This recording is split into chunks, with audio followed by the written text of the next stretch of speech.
So, welcome back to the channel, everyone. This is going to be just a really quick throw together dinner. It's going to be an Instapot meal, just something easy for weeknights, and also a little bit of an update. So, the reason we're using the Instapot today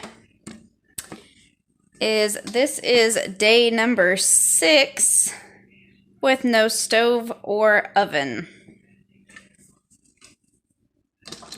So what happened with that was last Thursday night, so today is Wednesday evening.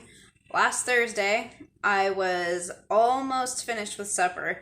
So the meat and everything was cooked. It ended up not going to waste, but I was this close to being done, and all of a sudden, the whole oven just shut off. Everything shut off. My stove shut off.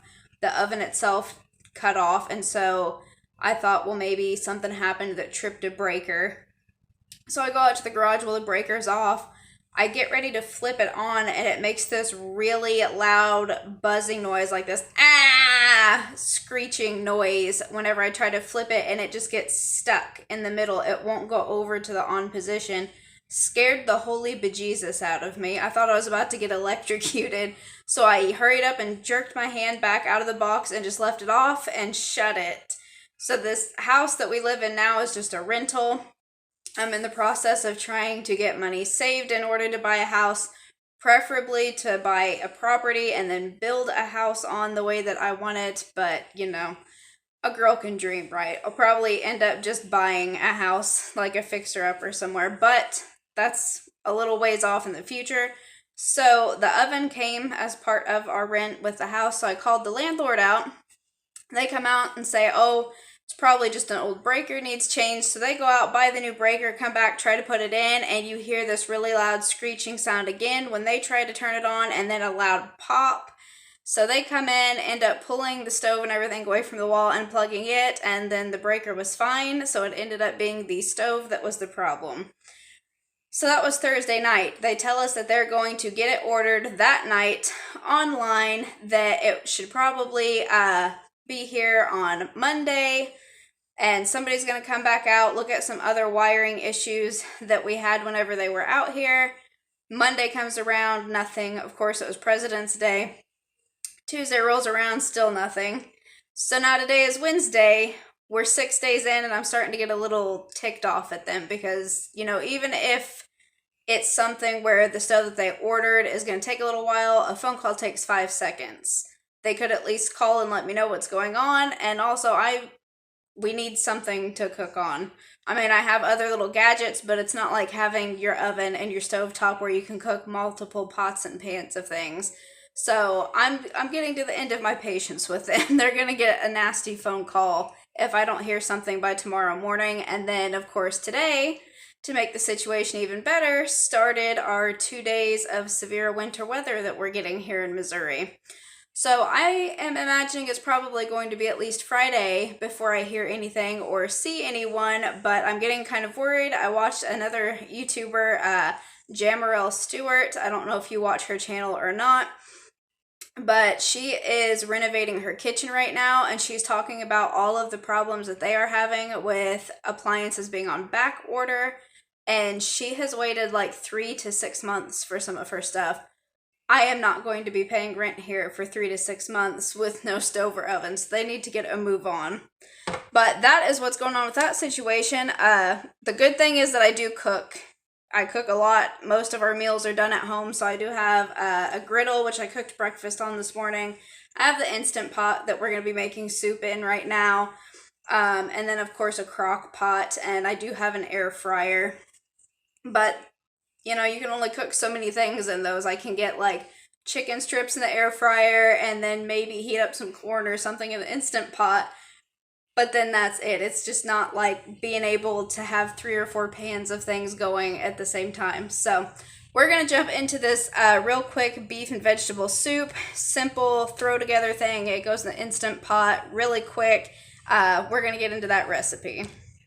Okay, so starting with ingredients, I have, this is some ground chuck that I got from Walmart. They actually had a 3-pound roll for, I think, $10.82. That's the cheapest it's been in quite a while. And This is those new Joey bags that I picked up from Burlington. If you watched my Burlington haul, if not, I'll put that up here and then probably down in the description box. But you can see those are pretty good sized bags. That is 1 pound of that ground chuck in there, and I've still got all that room. So I'm setting my Instant Pot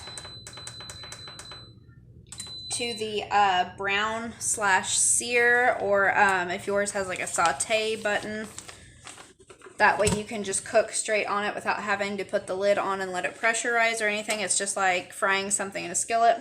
So I'm going to brown that ground beef, and then I've got, this is just a bag of frozen mixed vegetables from Walmart. I've used half of it whenever I made some fried rice the other day, so I'm just going to put the other half of it in here because I'm only going to make enough soup probably just for tonight. A thing of Great Value beef broth, and this could be a really cheap meal. You could get like a little packet of maybe some soup, or even like a meatloaf seasoning packet or something to just dump in if you didn't want to buy any extra spices and herbs and things, and you could save money that way. All you would need would be 1 pound of the ground beef, 1 thing of broth, which I think was like $1.20 something at the store, and then a bag of these frozen mixed vegetables is 77 cents right now. So if you're somebody who's trying to budget, do cheaper meals or quick meals, just looking for simple Instant Pot meals, this is a good one for you.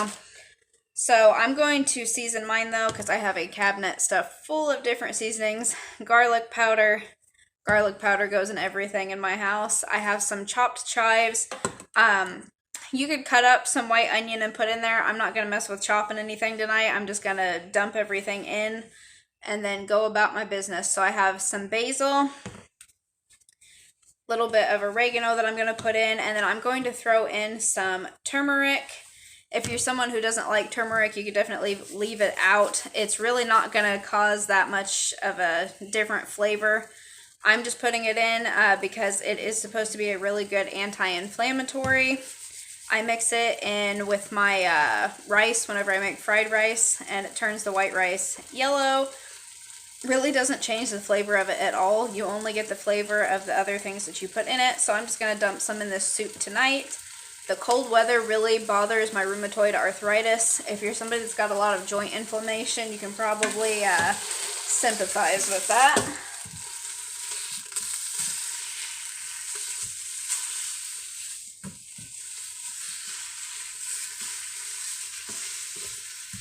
So all I'm going to do is use my little star chopper. You obviously don't have to have one of those. Just a spoon or spatula would work just as well. Now my pressure cooker, I call it an Instant Pot. It's not the Instant Pot brand. Mine is Farberware brand, and the inside of it has like a non-stick coating. I know some of the Instant Pots are just a metal bowl that's in there, so I have to use these plastic or silicone utensils. I can't use anything metal in there or it will scrape the lining off.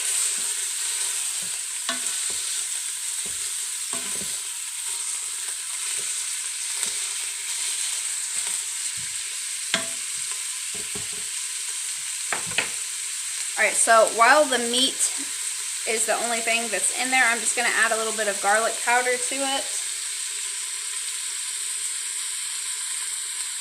And a little bit of black pepper.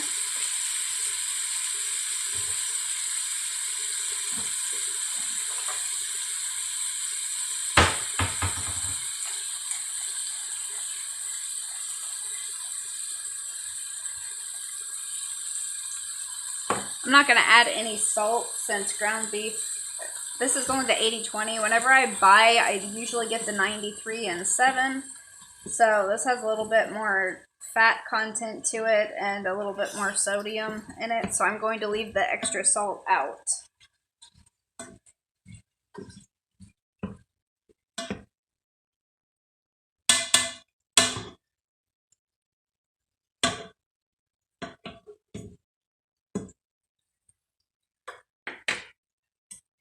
And you think you have a lot of recipes to use in these things until you have to use them every day, and I'm running out of ideas for these Instant Pot meals. So if you have a favorite Instant Pot recipe, let me know down in the comments below, or an air fryer recipe.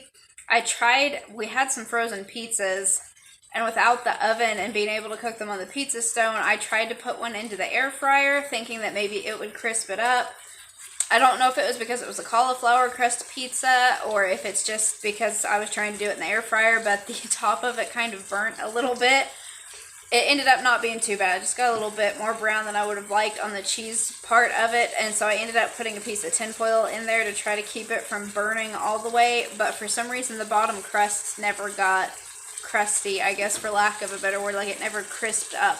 Got hot all the way through and it was okay, but my crust was just really flimsy. So if you made one in the air fryer and know how to do it and have it turn out good, please let me know in the comments down below, because I do still have 2 more frozen pizzas that I could fix for easy dinners one night. I just have no way of fixing them right now. Alright, so that meat is good and browned. And I went ahead and just drained the grease out of it, because I definitely don't want that in my soup.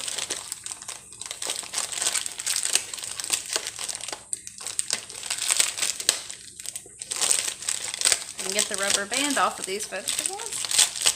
Alright, so I'm dumped that other half bag of mixed vegetables.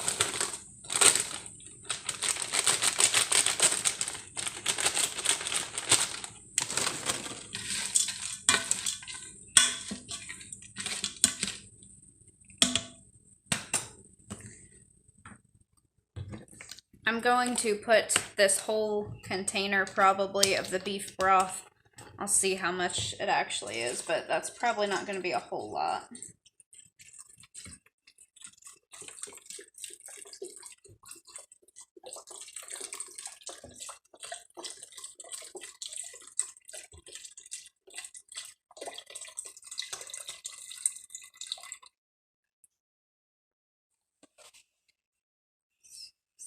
Yeah, it doesn't tell me how many cups it is.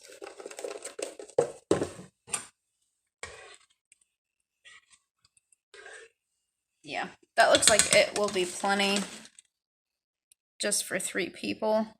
That was probably kind of hard to see in there. But I'm at the,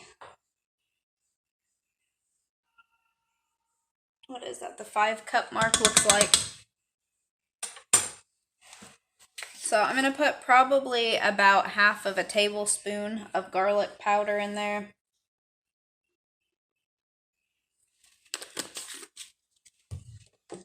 Just a few little turns of the pepper grinder, because I don't want it to be really spicy. Alright, oregano, about a teaspoon. And if you haven't been on my channel before, very rarely do I actually measure anything. I usually just eyeball it. So basil, again, about a teaspoon.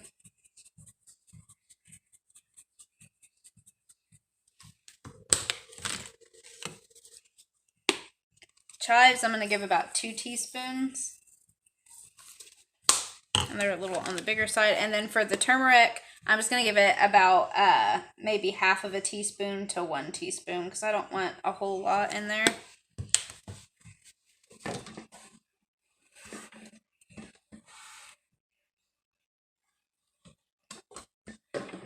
So there's how we're looking with that. I'm just going to stir this in real quick.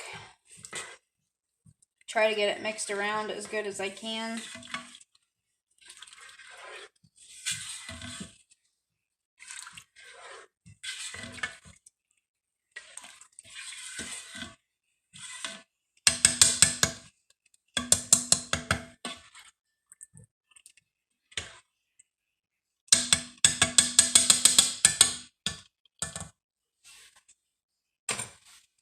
Alright, so I'm going to put the lid on this and then set it to the soup/stew setting. So mine has that on there. It is, if I bring you down here. Woo! Knocking things off the counter. So the front of my machine has all of the little programs written out. So like I've got the slow cooker setting, soup, stew, rice or risotto, fish steam, steaks and meat, chicken. Down here was the brown and sear that I used to cook that ground beef. One for beans and lentils. This is really, really nice. I make homemade baked beans quite a lot, and this is way better to throw them in the Instant Pot on the beans setting and then mix them with your sauce versus having to soak them overnight.